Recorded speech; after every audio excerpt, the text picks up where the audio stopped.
Dear friends, welcome to AS American English. Take your corporate English book. It's in the page number 328 to 329.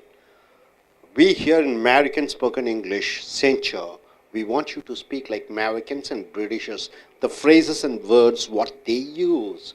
Coming here to the letter T and the word is tall. The phrase tall order. What do you mean by the phrase tall order? A difficult job. Something it is very difficult, then you're using the phrase tall order. Work or an assignment to do is something a difficult task or a difficult job or a difficult assignment or a difficult project which you do. Then you're using the phrase tall order. To buy a house, to buy a car, to maintain a family seems to be a tall order, means it seems to be financially it's straining on you, with the cost of living has gone too much in a place like Chennai or Mumbai. To maintain car, house and a family, it's a tall order, but it is easy for hard workers. You have to work day and night, take care of a family, put your son and daughter in school education, provide them with tuition and what not. So it's a tall order, means it is a task which is difficult for a middle class person and he has to struggle. Coming, tank. In the tank means in trouble. You're going to be in the tank for drinking alcohol too much. In the tank means in trouble. You're going to be in the tank means you're going to be in trouble if you keep drinking alcohol. Too much of alcohol, then you are going to be in the tank, means in the problem. In the tank means one of the phrases in jail. She's in the tank for getting bribed. She's in the jail for getting bribed. So tank means completely drunk, alcohol, intoxicated completely. So you use the word tanked means it is completely drunk. They are tanked means they are completely drunk. Tar and feather someone. Tar and feather someone is a phrase. Tar, tar? It is a semi-liquid. It is not a solid item also, liquid item also. The tar. And feather, the feather. Someone means to punish somebody severely, dipping a person in tar and throwing feathers on him. So it is something insulting somebody. So to punish somebody, insult him, then you're using the phrase tar and feather. The corrupted officers should be tarred and feathered. The corrupted officers should be punished. So tarred and feathered means you have to punish somebody. Hope you are able to get all these phrases. Tall order means a task which is difficult to do. In the tank means you are in the trouble. In the tank means you are in the prison. Tank means completely drunk. Tar and feather someone means to punish and insult somebody. Hope you are able to get all these phrases. Coming next. Taste. Taste of one's own medicine. Taste of one's own medicine means the return harm. You are harming somebody. Then once again you are getting harmed because of that harm you have done to others. Insult, damage one person or receives because he has done the harm to others. Once you have done a harm, that comes back to you, bounces back to you, and you are harmed. See here, I dismissed my juniors because of late coming. I dismissed my juniors because they have come late. After a month, I tasted my own medicine. I tasted my own medicine means I also received the same punishment when my seniors dismissed me because of me coming late. When my juniors came late, I dismissed him. When I came late, my seniors dismissed me. So, what action you have taken, it has harmed you once again. Coming, in a bad taste, in a poor taste, or not in a good taste means a person's character becoming bad, a person's character becoming intolerable.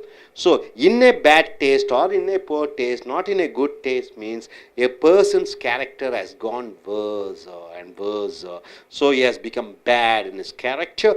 The manager shouting at me in front of others, he tried to humiliate me and it was in a bad taste means his character is not good because he is insulting me in front of everybody. So in a bad taste means in a poor taste or not in a good taste means a person's character is becoming bad. Leave a bad taste in one's mouth. leave a bad taste in one's mouth means having a bad impression of somebody or something. Leave a bad taste in one's mouth means one person comes, you get a bad impression on him. See here, the way he speaks and moves, the way he speaks and moves leaves a bad taste in my mouth means I get a bad impression, wrong impression on him. So leave a bad taste in one's mouth means you are getting a wrong impression, a bad impression. So my dear friends, coming to a taste of one's own medicine means you've done harm to somebody and it resulted back to you the same. You threw the coin and it has come back to you. Next, in a bad taste or in a poor taste or in a good, not in a good taste means a person's character is getting bad. And leave a bad taste in one's mouth means because of somebody's words and actions, it leaves a wrong impression on you. So coming here once again, tall order means a difficult task. You have to struggle to do something. In the tank means you are in the trouble. One other meaning, in the tank means you are in the prison, in the jail. Tanked means you are completely drunk, intoxicated. Tar and feather someone means you are trying to insult somebody. And coming here, taste of one's own medicine means you have done harm, it bounces back and you are receiving the same treatment. In a bad taste or in a poor taste or not in a good taste means something the character has gone bad. Leave a bad taste in one's mouth means you are getting a wrong impression because of some certain person's words and actions. Hope you are able to get it. Yes, sir. நண்பர்களே, உங்களுடைய corporate ஆங்கில புஸ்தகத்தை எடுத்துக்கொள்ளுங்கள். பக்கம் 328லிருந்து 329 போ. இதில் அமெரிக்கர்களைப் போன்றும் பிரிட்டிஷர்களைப் போன்றும் உங்கள் தாய்மொழியை ஆங்கிலமாக இருக்கக்கூடியவர்கள் அவர்கள் எப்படி பேசுகிறார்களோ அதை போன்று நீங்களும் பேச வேண்டும் என்பதற்காக இந்த பயிற்சிகளை நாங்கள் கொடுக்கிறோம். உதாரணத்திற்கு இந்த எழுத்து டி, வார்த்தை டால் ஆர்டர். டால் என்றால் என்ன? உயரமான. ஆர்டர் என்றால் என்ன? முறைப்படி. இந்த டால் ஆர்டர் என்ற சொற்றொடர் பார்த்தீர்கள் என்றால் என்ன அர்த்தம் என்று பார்க்கும் பொழுது, டிஃபிகல்ட் ஜாப், கடினமான வேலையாக இருக்கிறது.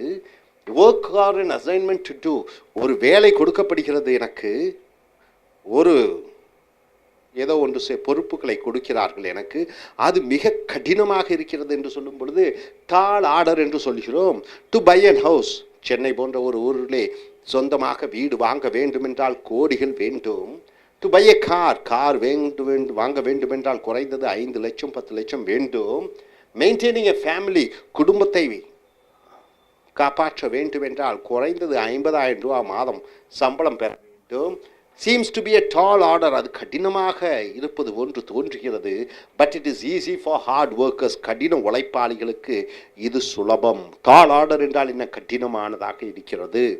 அடுத்தது டேங்க் என்றால் உங்களுக்கு தெரியும். டேங்க் என்றால் ஒரு தொட்டி. இந்த டேங்க் என்ற சொற்றொடர் பார்த்தீங்கன்னா இன் ட்ரபிள், பிரச்சனையிலே சிக்கி கொண்டிருப்பது. You are going to be in the tank, நீ பிரச்சனையில் சிக்கப் போகிறாய். For drinking alcohol too much, அதிகமாக மது அருந்தும் காரணத்தினாலே நீ பிரச்சனையிலே சிக்கி கொள்ளப் போகிறாய். இந்த டேங்க் அடுத்த சொற்றொடர் பார்த்தீங்கன்னா இன் ஜெயில், சிறைச்சாலையிலே இருப்பது. She's in the tank for getting bribe, அவள் லஞ்சம் வாங்கிய காரணத்தினாலே அவள் ஜெயிலிலே இன்று இருக்கிறாள். அடுத்தது டேங்க் என்ற வார்த்தை கம்ப்ளீட்லி ட்ரங்க், முழுமையாக போதையிலே இருப்பதை டேங்க்ட் என்ற வார்த்தையை யூஸ் பண்ணுகிறோம். தே ஆர் டேங்க்ட் என்றால் என்ன? அவர்கள் முழுமையான ஒரு போதையிலே இருக்கிறார்கள். முழுமையான போதையில் இருப்பதை டேங்க்ட் என்ற சொற்றொடர் பயன்படுத்துகிறோம். அடுத்தது தார் அண்ட் ஃபெதர் சம்ஒன். தார் என்றால் என்ன? ஒருவரை தார் பூசுவது. கிராமத்துல எல்லாம் பார்த்தீங்கன்னா தாரை பூசி கழுதை மேல் உட்கார வைத்து இறகுகளை கொற்றுவார்கள், அவர்களை அவமானப்படுத்துவதற்காக. இங்கே தார் அண்ட் ஃபெதர் சம்ஒன் என்றால் என்ன? தாரை பூசி அவர் மேல், அதற்கு மேல் இறகுகளை வைப்பது என்பது டு பனிஷ் சம்படி, யாரோ ஒருவரை தண்டிப்பது. சிவியர்லி, கடுமையாக. Dipping a person in tar, அவரை தாரிலே மூழ்கடித்து. And throwing feathers on him, அவர் மேல் இறகுகளை வீசுவது என்பது அவரை அவமானப்படுத்துவது போன்று. ஸோ த கரப்டட் ஆஃபீஸர்ஸ், லஞ்சம் வாங்கக்கூடிய அதிகாரிகளை ஷுட் பி டார்ட் அண்ட் ஃபெதர்ட், அவர்கள் அவமானப்படுத்தப்பட வேண்டும். தார் பூசி அவர்கள் மேல் இறகுகளை இறைக்க வேண்டும் என்று அவர்களை அவமானப்படுத்த வேண்டும் என்ற அர்த்தத்திலே வருகிறது. ஸோ நண்பர்களே, டால் ஆர்டர் என்றால் என்ன? கடுமையான ஒரு வேலை ஒன்று செய்வதற்கு. இந்த டேங்க் என்றால் என்ன?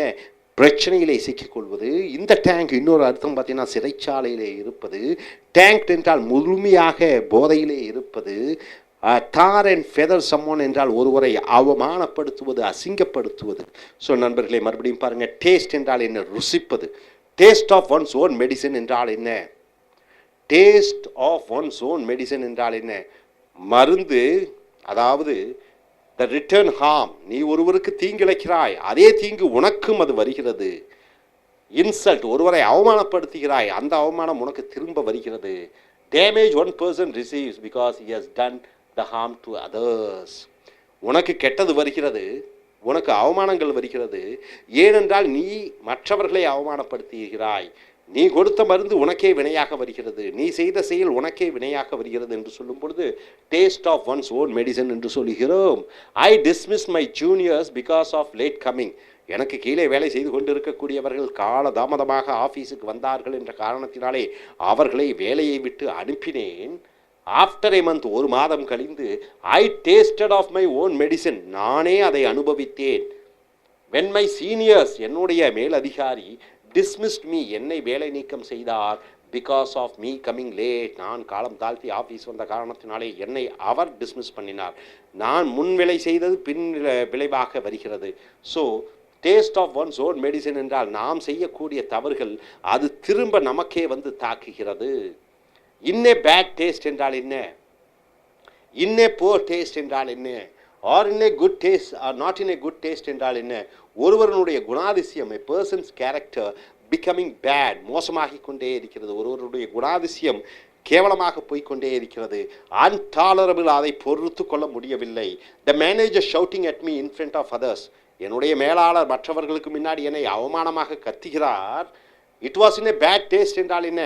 அது அவருடைய கேவலமான குணத்தை காண்பிக்கிறது. ஸோ மற்றவர்களுடைய கேவலமான குணம் இது in a bad taste or in a poor taste or not in a good taste என்ற சொற்றொடர் மூலமாக பயன்படுத்திக்கிறோம். அடுத்ததாக, leave a bad taste in one's mouth. Leave a bad taste in one's mouth என்றால் having a bad impression of somebody or something, ஒன்றை பற்றி தவறாக அபிப்பிராயம் கொண்டிருத்தலை leave a bad taste in one's mouth என்ற சொற்றொடர் மூலமாக பயன்படுத்துகிறோம். த வே ஹி ஸ்பீக்ஸ், அவன் பேசும் முறை, அண்ட் மூவ்ஸ், அவன் நடந்து கொள்ளும் முறை. Leaves a bad taste in my mouth என்றால் என்ன? அது எனக்கு பிடிக்கவில்லை, அது எனக்கு ஒரு கெட்ட அபிப்பிராயத்தை அவன் மேல் ஏற்படுத்தி விட்டது. So leave a bad taste in one's mouth. இது ஒன்ஸ் மவுத்துக்கு பதிலாக மை மவுத்து, இஸ் மவுத்து, ஹர் மவுத்து, எப்படி வேண்டாலும் சொல்லலாம். அப்போ அவன் பேசும் விதம், நடந்து கொள்ளும் விதம் எனக்கு பிடிக்கவில்லை, அது ஒரு கெட்ட அபிப்பிராயத்தை உண்டாக்கியது. இம்ப்ரெஷன் என்றால் என்ன? ஒரு அபிப்பிராயம். ஸோ நண்பர்களே, இந்த சொற்றொடர்கள் taste of one's own medicine என்றால் என்ன? நீ ஒன்று பரிகாரம் செய்கிறாய், அது உனக்கே அது விடையாக வருகிறது, அது உனக்கே அது பாதகமாக வருகிறது.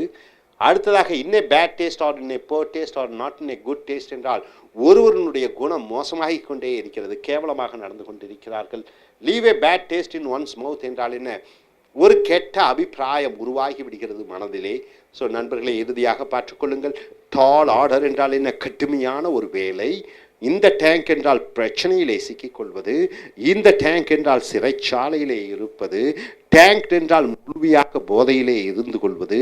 டார் அண்ட் ஃபெதர் சம்மோன் என்றால் ஒருவரை கேவலப்படுத்தி அவமானப்படுத்தி தண்டிப்பது. அடுத்ததாக, taste of one's own medicine என்றால் என்ன? நீ ஏதோ ஒன்று செய்கிறாய், அது உனக்கே பாதகமாக வந்து விடுகிறது. In a bad taste or in a poor taste or not in a good taste என்றால் ஒருவருடைய குணம் கேவலமாக ஆகிக்கொண்டே இருக்கிறது, அவர் மோசமான கேரக்டராக மாறிக்கொண்டிருக்கிறார். Leave a bad taste in one's mouth என்றால் ஒருவரை பற்றி கெட்ட அபிப்பிராயம், அவருடைய பேச்சாலும் செயலாலும் உன் மனதிலே அவர் மேல் ஒரு கெட்ட அபிப்பிராயம் தோன்றிவிடுகிறது. ஸோ நண்பர்களே, இந்த அருமையான ஆங்கில சொற்றொடர்களை உங்களுடைய பேச்சாங்கிலத்திலும் எழுத்தாங்கிலத்திலும் தினந்தோறும் உங்களுடைய நண்பர்களுடனும் உங்கள் அலுவலக சக வேலைக்காரர்களுடனும் பயன்படுத்தி நல்ல பேச்சாளர்களாக, நல்ல எழுத்தாளர்களாக உருவாக என்னுடைய இனிய வாழ்த்துக்கள். தேங்க்யூ.